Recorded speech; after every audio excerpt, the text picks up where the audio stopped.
Hola, ¿cómo están? Bienvenidos a la Cátedra de Diseño e Instalaciones para las Industrias 2 de la Facultad de Ingeniería de la Universidad Nacional de Asunción. Les habla Mercedes Canese, soy la titular de la cátedra, soy profesora asistente, ingeniera industrial, máster en energías renovables también por la misma casa de estudios.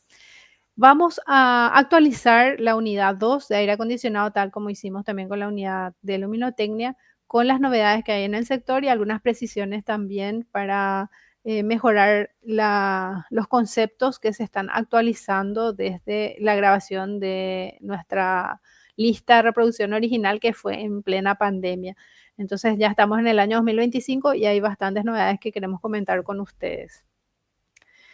No cambiamos el contenido, tampoco no nos cambiamos los primeros capítulos, pero sí queremos hacer una primera puntualización respecto a las unidades de medida de la energía. Ustedes saben que es una de las magnitudes físicas que más unidades de medida tiene, entonces es muy importante tener presente las conversiones y sobre todo tener en cuenta, si bien ya lo mencionamos, queremos enfatizar que no se pueden hacer conversiones directas de una unidad de medida a otra cuando sobre todo media trabajo o hay factores externos.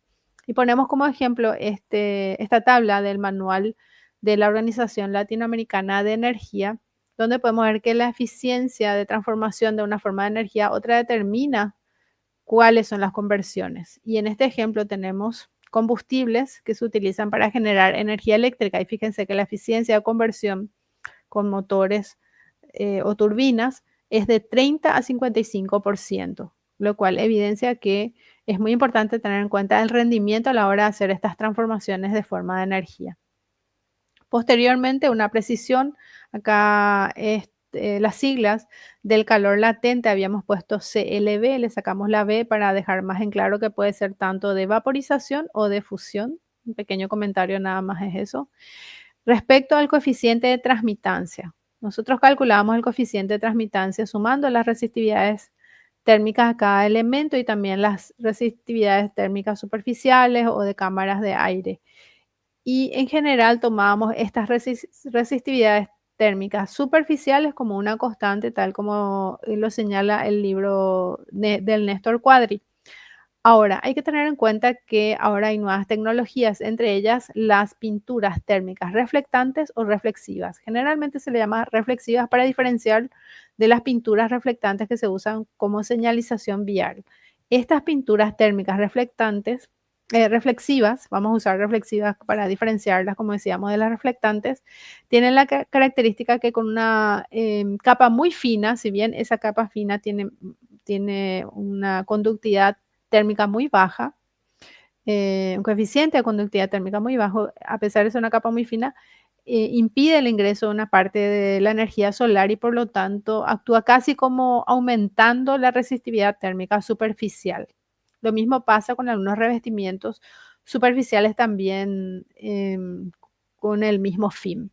Cada vez se están usando más estas pinturas reflexivas y tenemos que entonces tener en cuenta eso ahora a la hora de calcular la resistencia térmica de todo el conjunto, el coeficiente de resistencia térmica acá.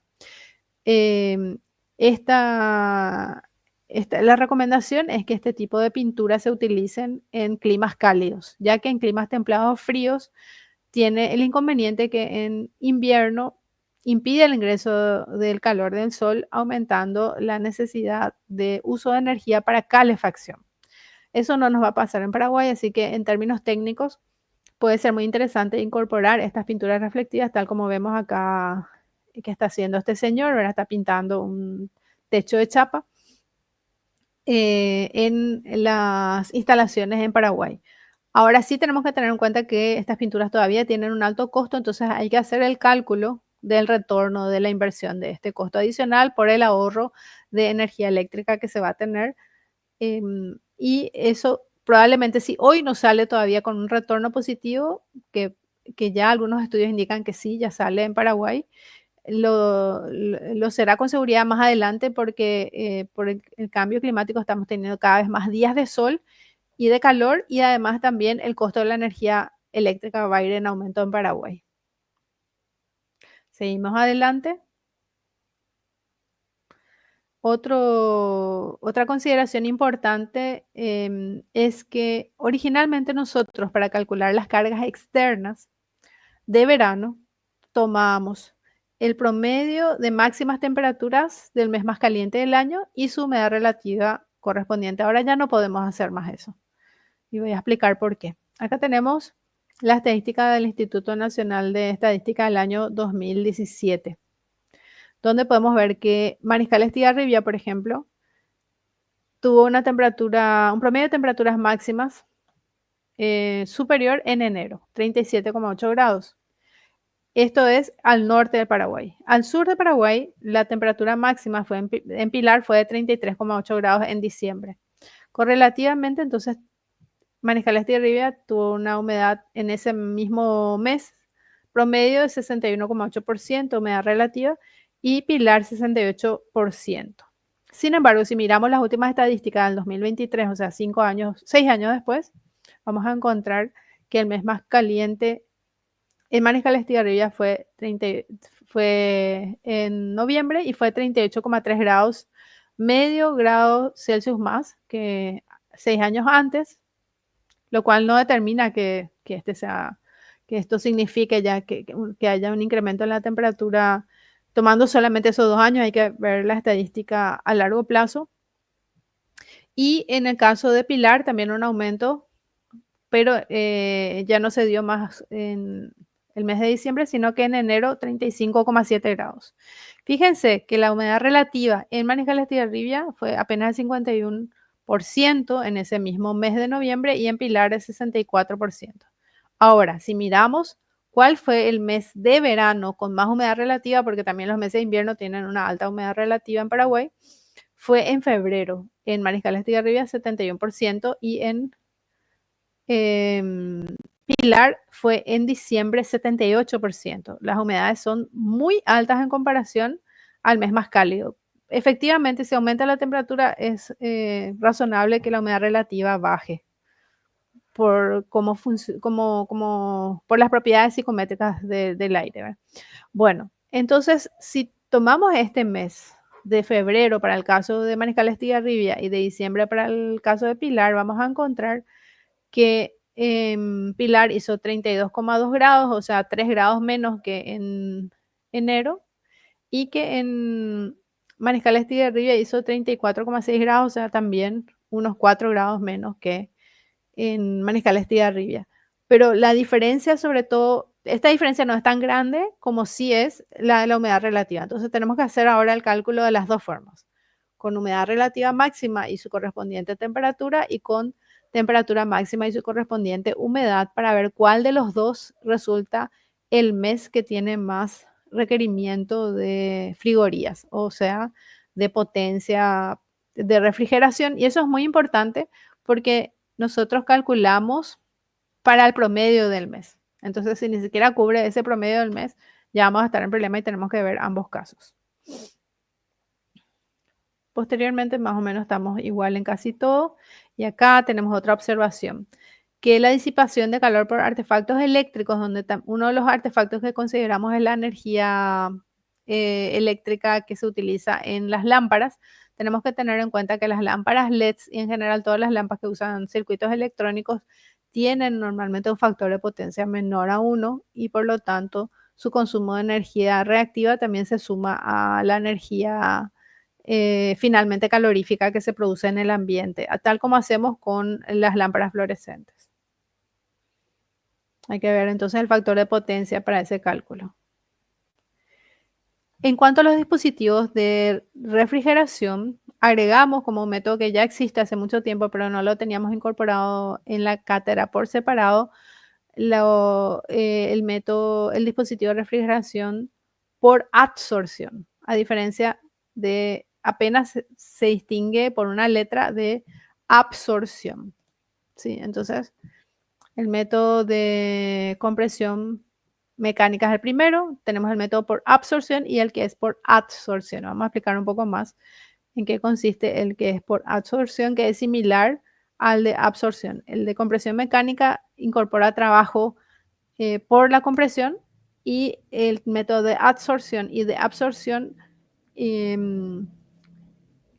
incorporan calor por una fuente externa de calor, aumentando la presión del sistema. Bueno, Cuando hablamos todavía de compresión mecánica, también quisimos enfatizar un poco más de información referente a los refrigerantes. Los gases refrigerantes para compresión mecánica han ido cambiando con el tiempo. Después explicamos eso, sí. Han ido cambiando por el tiempo y vamos a ver enseguida por qué. Entonces, ¿cómo se clasifican estos gases de refrigeración? Se clasifican según letras por la toxicidad, donde la letra A es la que tiene eh, más baja toxicidad y la letra B es la que tiene más alta toxicidad, y por números por la inflamabilidad, ¿sí? Entonces, los números 1 son los que tienen baja inflamabilidad y los 2 y 3 tienen más alta inflamabilidad. En general, ya sabemos que no se usan los clorofluorcarbonos y los hidroclorofluorcarbonos por el cuidado de la capa de ozono, que vamos a ver enseguida lo que es, pero esto ha significado que se ha vuelto a utilizar refrigerantes que en algunos casos ya se utilizaban o se han incorporado nuevos que no dañan la capa de ozono, pero a veces son tóxicos, son inflamables, a veces también son explosivos. Entonces, o son menos eficientes también que estos gases ya no considerados ecológicos. Entonces hay que tener muy en cuenta qué tipo de gases elige para una instalación. ¿Y por qué sucedió este cambio? Y por la afectación a la capa de ozono. ¿Qué es la capa de ozono? Es una capa que está en la estratosfera, que, que tiene un compuesto de 3 átomos de oxígeno que impide que ingrese el 97 al 99% de la radiación ultravioleta de baja frecuencia, que es una radiación dañina para nosotros como seres humanos, porque produce cáncer de piel, cataratas, pero también para los ecosistemas, inclusive para la producción agrícola. Entonces, cuando se descubrió que en el caso de los refrigerantes, los CHF y los CFC y los HCFC afectaban la capa de ozono, fue que se hicieron 2 convenios. Primero, en 1985 el convenio de Viena y en 1987 el protocolo de Montreal, que Paraguay también ratificó, por los cuales se empiezan a reducir y después ya prohibir el uso de estos gases o fluidos refrigerantes que dañan la capa de ozono, así como también otros productos que también dañan la capa de ozono. Y gracias a esta medida la capa de ozono se está recuperando, lo cual es una buena noticia dentro de lo que es el desastre ambiental que vive el mundo. Bueno, otra observación importante es que cuando analizamos la compresión mecánica habíamos dicho que se podía, teniendo una válvula de reversión, revertir lo que es el circuito de refrigeración para convertirlo en un circuito de calefacción. Y este sistema de reversión está ganando popularidad. Las bombas de calor están ganando popularidad en climas templados porque son mucho más eficientes que la calefacción con fuente eléctrica directa. Sabemos que se usa energía eléctrica para los equipos de aire acondicionado en general, y entonces la bomba de calor usa esa misma energía eléctrica en forma mucho más eficiente que con una calefacción eléctrica. No sucede lo mismo si la calefacción es con un combustible, ya sea gas natural o algún otro combustible que se usa mucho también en países fríos. Pero este sistema de bomba de calor funciona cuando estamos hablando de climas templados. Cuando el clima ya es muy frío, la bomba de calor pierde rendimiento y eficiencia. Bueno, y entonces, ¿cómo funciona la bomba de calor? La bomba de calor utiliza el calor que ya existe en el ambiente, o sea, lo que hace es mover o juntar o, digamos, concentrar el calor que hay ya en el ambiente, por ejemplo, exterior. Y por eso su rendimiento es bastante alto. Pero como decíamos, no es apto para climas fríos, no tiene tampoco mejores rendimientos de sistemas que sistemas que usen combustibles, ya sea gas o algún otro combustible fósil. Y lo que se hace es se invierte, tiene una válvula inversora que invierte el circuito. Entonces, el, el evaporador que se usa para refrigeración en verano, que es lo que más comúnmente conocemos en el split, es ese cassette, se convierte en invierno en un condensador. ¿Sí? Entonces el fluido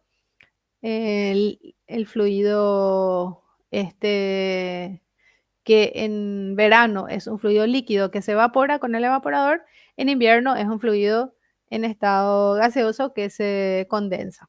Y viceversa también con el condensador que en verano está afuera y en invierno ese mismo condensador que está afuera se convierte en un evaporador.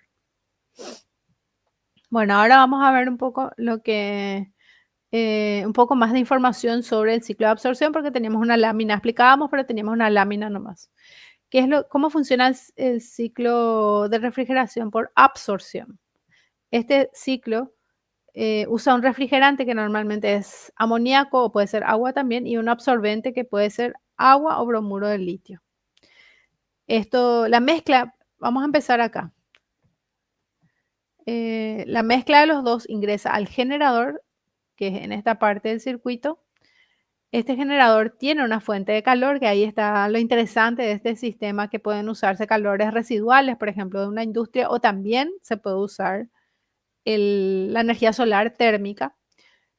Esa fuente de calor hace que se separen, que esa mezcla se separe y que entonces el refrigerante ya a alta temperatura, por efecto tanto del calor de esta fuente de calor como por la separación, que es un proceso em, endotérmico, va al condensador a muy alta temperatura, lo cual hace que tenga alta presión también. Entonces ahí fíjense cómo sucede casi lo mismo que con el ciclo de compresión.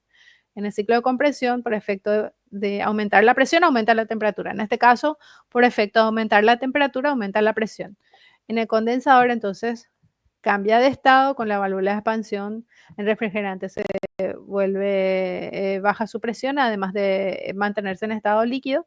Y entonces el evaporador cumple esa misma función que en el ciclo de refrigeración por compresión, de intercambiar calor con el aire que queremos refrigerar. Ahí entonces el evaporador evapora el refrigerante, que pasa en estado de vapor al absorbedor, y ahí se mezcla con el absorbente, con lo cual se produce de nuevo esa solución en un proceso exotérmico que le lleva al generador, donde de nuevo por el aumento de la temperatura vuelve otra vez a suceder el mismo ciclo.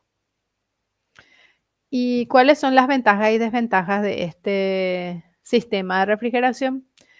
La ventaja es que, perdón, la desventaja es que necesita más espacio físico que un equipo de aire acondicionado o de refrigeración normal.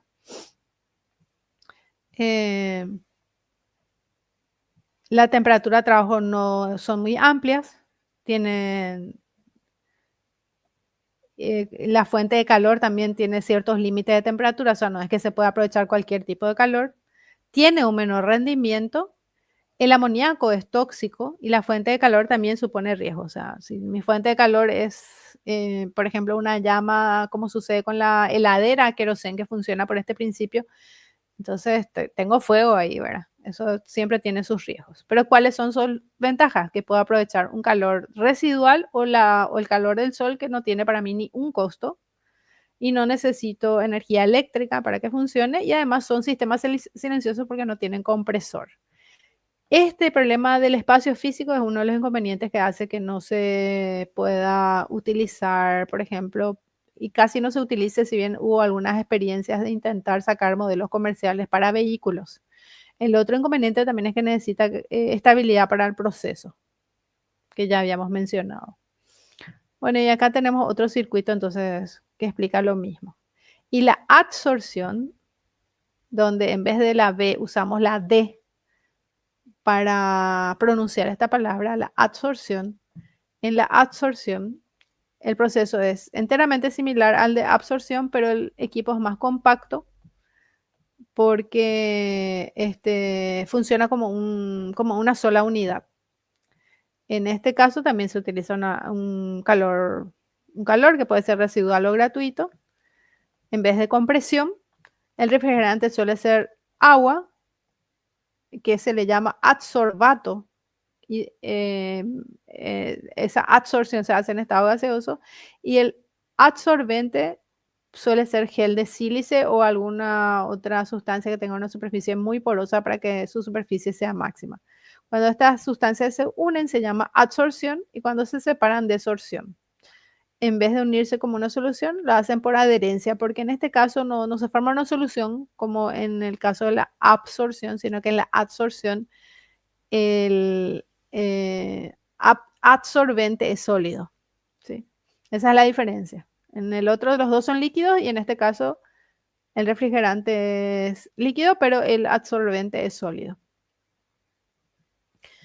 Y las diferencias con la absorción es que no tiene partes móviles, es más simple, no necesita ninguna bomba, trabaja con temperaturas menores y al mismo tiempo son menos eficientes. ¿Verdad? Esa sería una desventaja. Bueno, acá tenemos un cambio de número nomás. Esto ya está todo explicado en los videos que ustedes ya vieron. Otro tema que queremos profundizar un poco más es cómo se mide la eficiencia energética de los equipos de aire acondicionado. Y acá tenemos las unidades de medida. La primera unidad de medida es la razón de eficiencia energética, donde se mide la relación entre las potencias de enfriamiento y la capacidad eléctrica. Entonces, esta EER va a estar en BTU por hora sobre watts. ¿Vale? Esa es su unidad de medida. BTU sobre watt hora. El SER es lo mismo que el anterior, pero en vez de tomar potencia, se toma la energía consumida durante toda una temporada de verano. ¿Sí? Se ve toda la energía que consumió un dispositivo eléctrico durante el verano, toda la potencia eléctrica que usó y toda la frigorías que entregó.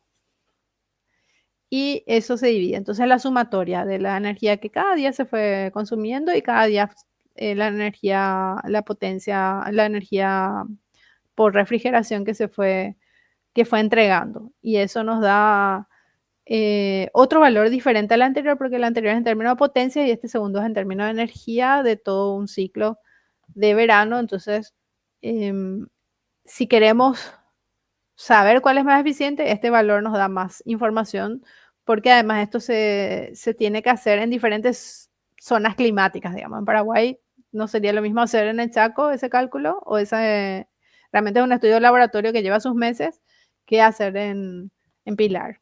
Bueno, después tenemos el COP. El COP es muy utilizado, es el coeficiente de rendimiento. Este coeficiente de rendimiento mide la relación entre la potencia de calefacción y la capacidad eléctrica. Esto se usa más para calefacción, ¿verdad? O sea, es lo mismo que el de refrigeración, pero cuando lo que queremos es producir calor.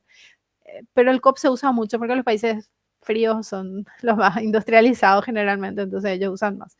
Y el primero es en términos de potencia pura, entonces es adimensional.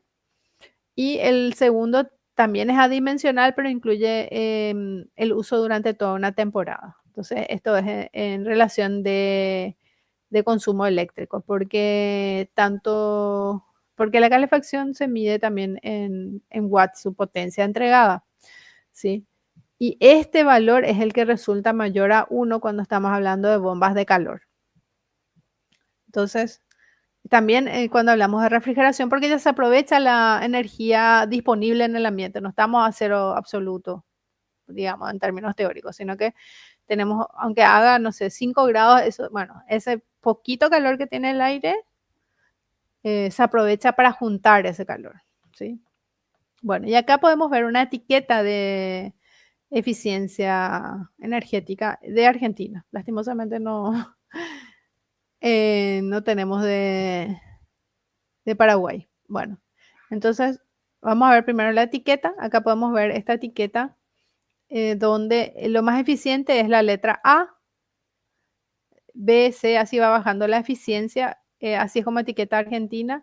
Ellos además también te indican cuántos kilowatts se consume al año, cuál es la capacidad del equipo de aire acondicionado y tiene que tener, por supuesto, la marca de conformidad. Entonces, Lo que está acá a la izquierda, digamos, es la clasificación completa y a la derecha está en qué clasificación entra el equipo que se adquirió. Muy importante mirar esta etiqueta. En este caso corresponde a la máxima eficiencia.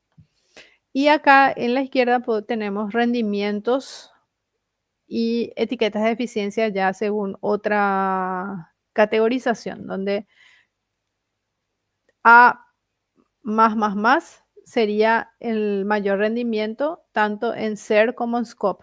Fíjense que son rendimientos superiores a 1 por ese motivo que habíamos indicado. Y después la categoría G es la de peor rendimiento o la menos eficiente, donde apenas estamos en torno al 2, al valor absoluto 2. Bueno, y con eso terminamos las novedades de esta unidad para el año 2025. Muchísimas gracias por su atención y nos vemos en las siguientes unidades.